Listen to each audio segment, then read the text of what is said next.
오늘은 믿음 시리즈의 5번째 시간으로 믿음으로 요단강의 발을 담갔을 때 하나님의 역사로 요단강이 마른 땅으로 바뀐 그 역사에 대한 말씀을 나누려고 합니다. 하나님의 말씀은 여호수아 3장 14절로 17절까지의 말씀입니다. 백성이 요단강을 건너려고 자기들의 진을 떠날 때에 언약궤를 맨 제사장들이 백성 앞에서 나아갔다. 그 궤를 맨 사람들이 요단강까지 왔을 때에는 마침 추수기간이어서 제방까지 물이 가득 차올랐다. 그 궤를 맨 제사장들의 발이 요단 물가에 닿았을 때에 위에서부터 흐르던 물이 멈추었다. 그리고 멀리 사르단 근처에 아담 성읍에 둑이 생겨 아라바의 바다 곧 사해로 흘러가는 물줄기가 완전히 끊겼다. 그래서 백성들은 여리고 맞은 쪽으로 건너갈 수 있었다. 온 이스라엘 백성이 마른 땅을 밟고 건너서 온 백성이 모두 요단강을 건널 때까지 주님의 언약궤를 맨 제사장들은 요단강 가운데에 마른 땅 위에 튼튼하게 서 있었다. 아멘. 우리는 지난 시간까지 신약 성경을 통해서 우리에게 가르쳐 주신 믿음에 대한 말씀을 나누었습니다. 복음서를 통해서 또 예수님의 말씀과 그리고 바울 서신을 통한 바울의 믿음에 대한 말씀을 나누었다면 오늘은 그러한 믿음의 출발점이라고 할 수 있는 출애굽을 통해서 하나님의 존재를 드러내시고 믿게 하신 그 말씀을 나누려고 합니다. 이스라엘 역사 가운데 믿음의 출발점이자 신앙 고백의 핵심 사건은 출애굽 사건입니다. 하나님의 구원 활동이 출애굽을 통해 이루어졌고 경험시켰기 때문입니다. 신약시대 예수 그리스도의 십자가 사건을 통해 믿음으로 구원이 이루어지고 신앙 고백이 이루어진 것처럼 이 출애굽 사건을 통해 이스라엘 백성들은 하나님을 향한 믿음과 신앙 고백이 시작된 것입니다. 출애굽 사건은 인근의 모든 사람들에게도 큰 영향을 끼쳤습니다. 그래서 여리고성의 기생 라합은 엄청난 능력으로 이스라엘 백성들을 출애굽시키신 그 하나님이야말로 온 세상에 유일하신 하나님임을 믿고 고백하게 되었죠. 오늘은 그 출애굽 가운데 두 가지 아주 중요한 믿음의 결단에 대한 부분을 말씀드리려고 합니다. 첫 번째는 홍해를 마른 땅으로 만든 사건과 두 번째는 요단강을 마른 땅으로 만든 사건입니다. 이 두 사건이 믿음에 있어서 왜 그렇게 중요한가 하면 바로 눈앞에 바다가 있고 요단강이 있는데 그 바다와 요단강을 건너기 위해서는 믿음의 결단과 이 실천이 필요하기 때문입니다.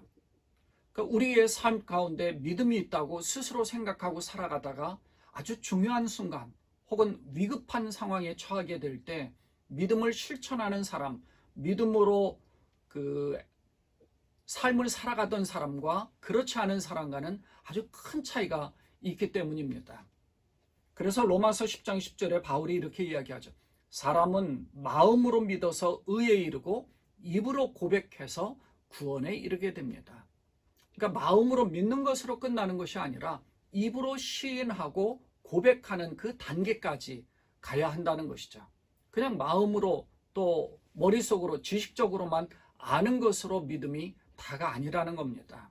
입으로 고백하는 행위가 필요하다는 것이죠. 그것이 꼭 필요한 것은 아니지만 그 정도로 믿음이 행동으로 옮겨져야 된다는 것을 우리에게 가르쳐 주는 겁니다. 믿음은 절망적인 상황에서 꼽히게 되어 있습니다. 평소에는 아무런 일도 일어나지 않고 아무 문제 없지만 절망적인 상황에 처하면 그 믿음의 결단을 통해서 다시 일어날 수 있는 힘을 가지게 됩니다. 이스라엘 백성들에게는 출애굽 사건을 통해 하나님의 역사를 보게 되었습니다. 그런 그들에게 홍해라는 큰 바다는 바로 눈앞에 닥친 현실적인 문제로 아주 절망적인 상황이었다는 것이죠. 상황은 아주 급박했습니다.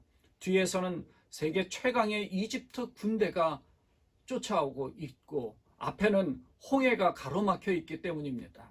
이런 절망적인 상황에서 하나님께 부르짖어 기도했더니 주님이 이렇게 말씀하신 겁니다. 출애굽기 14장 15절과 16절에 보면 주님께서 모세에게 말씀하셨다. 너는 왜 부르짖느냐? 너는 이스라엘 자손에게 명하여 앞으로 나아가게 하여라. 너는 지팡이를 들고 바다 위로 너의 팔을 내밀어 바다가 갈라지게 하여라. 그러면 이스라엘 자손이 바다 한가운데로 마른 땅을 밟으며 지나갈 수 있을 것이다. 때로는 이런 생각이 들 때도 있습니다. 아니, 하나님께서는 육지로 이렇게 연결된 땅으로 출애굽시키시고 그 길로 넘어가게 하시면 될 것을 왜 굳이 이런 바다를 건너게 하셨을까? 이집트와 이 지금의 사우디아라비아 그 영역과 이스라엘 그 영역, 지중해 연안에는 다 연결이 되어 있지 않습니까? 근데 하나님은 왜 그러셨을까? 그런데요, 적어도 두 가지의 의미가 있습니다. 첫째는 이스라엘 민족 전체를 물 세례를 통해 새롭게 태어나게 하신 의미가 있습니다. 물론 이거는 신학적으로 우리가 그렇게 해석하죠. 둘째는 이스라엘 백성들의 믿음의 결단과 실천이 있다는 것입니다. 믿음이란 절망적인 상황과 그런 조건 속에서 절망하지 않는 태도를 말합니다. 하나님은 이스라엘 백성들을 바닷속으로 나아가게, 들어가게 했습니다. 바닷속으로 들어간다는 것은 죽음입니다. 죽는 거죠. 그 두렵고 공포스러운 그 상황, 그곳을 들어가라고 합니다. 무조건 떠미는 것이 아닙니다. 하나님을 믿고 하나님께서 해주실 것을 믿고 들어가게 하는 겁니다. 하나님은 이스라엘 백성들을 그곳으로 나아가라. 그러면 너희를 건너게 해주실 것이다. 분명히 말씀하셨어요. 이스라엘 백성들이 앞으로 나아갑니다. 모세에게 팔을 내밀게 해서 그리고 메마른 땅으로 이 바다를 메마른 땅으로 갈라지게 하셨습니다. 홍해가 갈라져서 마른 땅이 된 것은 모세나 이스라엘 백성들이 노력으로 된 것이 아닙니다. 주님의 말씀을 믿고 그대로 그 말씀을 그대로 행동으로 옮겼다는 것입니다. 말씀을 실천했다는 것이죠. 모세는 팔을 내어 밀었고 주님은 밤새도록 강한 동풍으로 이 바닷물을 뒤로 밀어내셨다라고 기록하고 있습니다. 그로 인해 바닷속에서도 마른 땅을 밟으며 지나갈 수 있었던 것이죠. 믿음이란 바다 같은 그런 아주 공포스럽고 두렵고 그리고 위험한 그리고 좋지 못한 그런 상황 가운데서도 주님과 함께 그곳을 건너갈 수 있다. 그 바다를 보고 마른 땅을 볼 수 있는 영적인 안목을 말하는 것입니다. 그것이 바로 믿음인 것이죠. 볼 수 없는 것을 볼 수 있는 그런 마음, 그것이 믿음입니다. 모든 것이 다 끝난 것 같은 절망적인 상황과 조건 속에서 주님과 함께 기뻐하고 그리고 소망을 가질 수 있는 것, 이것이 진정한 믿음인 것입니다. 그래서 믿음이 있는 사람은 절망하지 않죠. 좌절하지 않습니다. 포기하지 않습니다. 왜냐하면 남들이 보지 못하는 것을 볼 수 있거든요. 그런 영적인 안목이 있다는 것입니다. 그것이 바로 믿음 있는 사람입니다. 이 출애굽의 사건 가운데 바다를 마른 땅으로 한 사건이 있었다면 이제 두 번째는 가나안 땅으로 들어가게 된 그 과정에서 요단강을 건너는 그런 사건이 또 나옵니다. 오늘 본문의 말씀이죠. 그러니까 홍해를 마른 땅으로 건너게 한 출애굽 1세대들은 다 죽고 새로운 세대, 2세대들에게 하나님께서는 이 요단강을 마른 땅으로 건너게 하는 이 믿음의 결단을 또 경험하게 하십니다.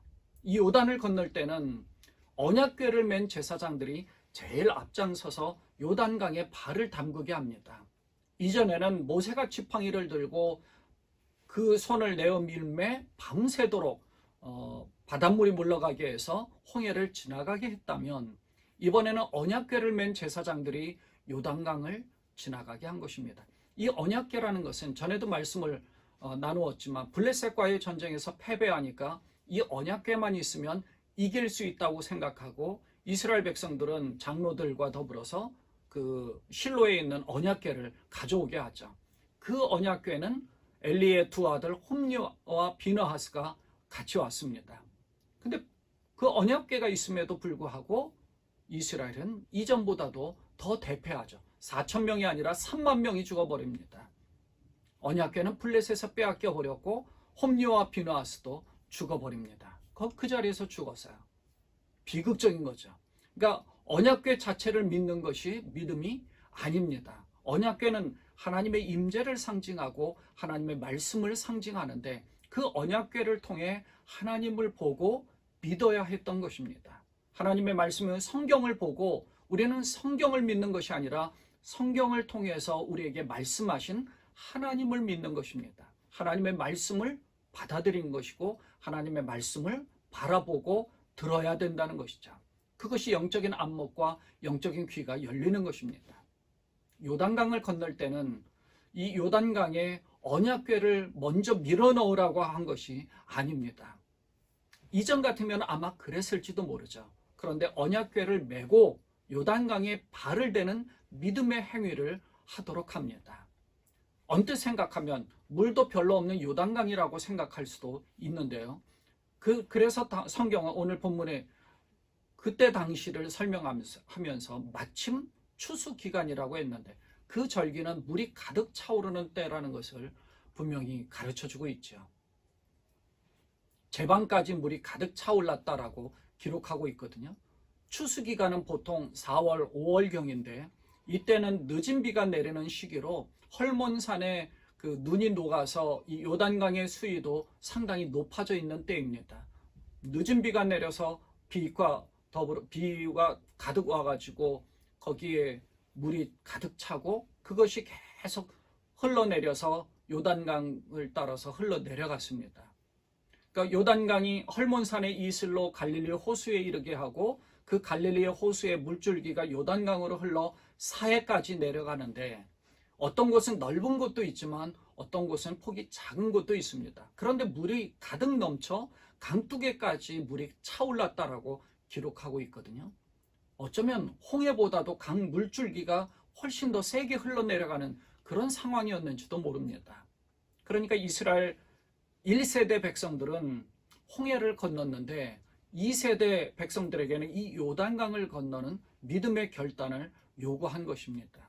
언약궤를 맨 제사장들이 발을 요단 물가에 닿았을 때 흐르던 물이 멈추어서 그 강 바닥이 마른 땅이 되어서 건너갈 수 있었던 겁니다. 언약궤를 맨 제사장들이 앞장섰다는 것은 이스라엘 백성 모두가 다 하나님의 말씀과 하나님의 임재의 상징인 언약궤를 메고 그 뒤를 따라갔다는 것입니다.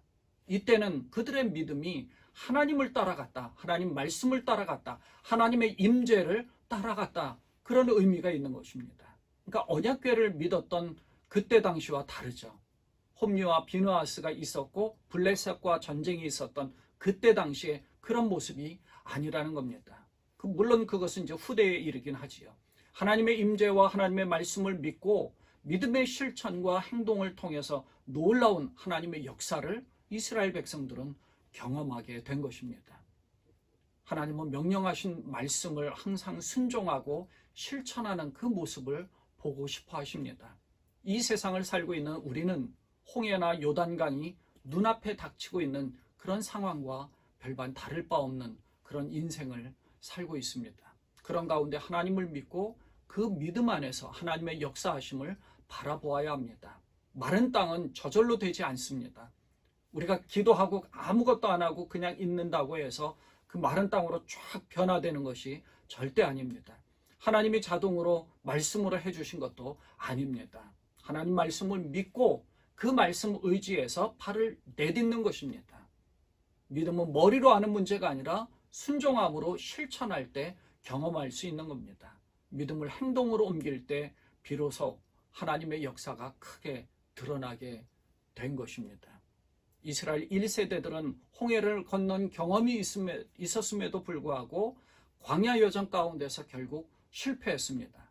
그래서 광야 여정에서 모두 다 죽었지만 이스라엘 2세대들은 요단강을 건너면서 하나님의 말씀으로 이 가나안 땅을 정복함으로 하나님의 그 약속을 그들은 몸소 취득할 수 있었던 것입니다.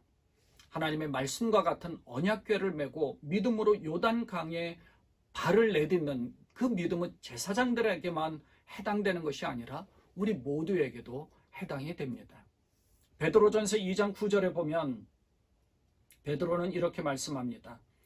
여러분은 하나 택하심을 받은 족속이요 왕과 같은 제사장들이요 거룩한 민족이요 하나님의 소유된 백성입니다. 하나님의 소유가 된 백성이라고 분명히 말하고 있지요.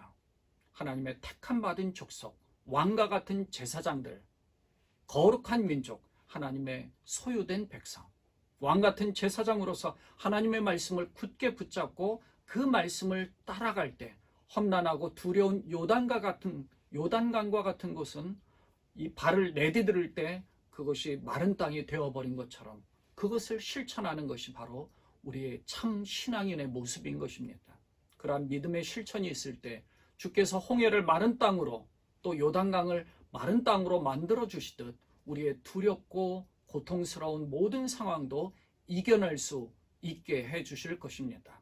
이 홍해나 요단 강물과 같은 그런 상황에 휩쓸리지 마시고 두려워하거나 혹은 그것에 겁내지 마시고 주저하지 말고 낙심하거나 좌절하지 마시고요.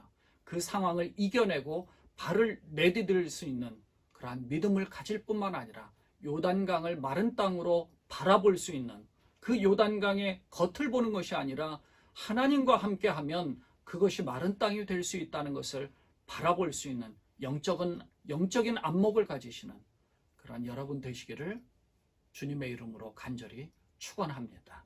기도하겠습니다. 하나님 아버지 참 감사합니다. 주께서 우리에게 요단강을 언약궤를 메고 건너가던 제사장들과 같이 우리 자신도 주님의 말씀을 붙잡고 믿음으로 요단강을 건너게 하는 그러한 놀라운 축복된 그러한 믿음을 갖게 해주심을 감사합니다. 하나님 이 세상을 살아가는 가운데 오직 여호와 하나님의 말씀만을 의지하고 믿고 붙잡게 하시고 따라가게 하시고 그 믿음을 실천할 수 있는 그러한 저희가 되게 하셔서 모든 상황을 주님으로 인하여서 이겨낼 수 있는 그러한 소망을 가지는 우리 모두가 되게 하여 주옵소서.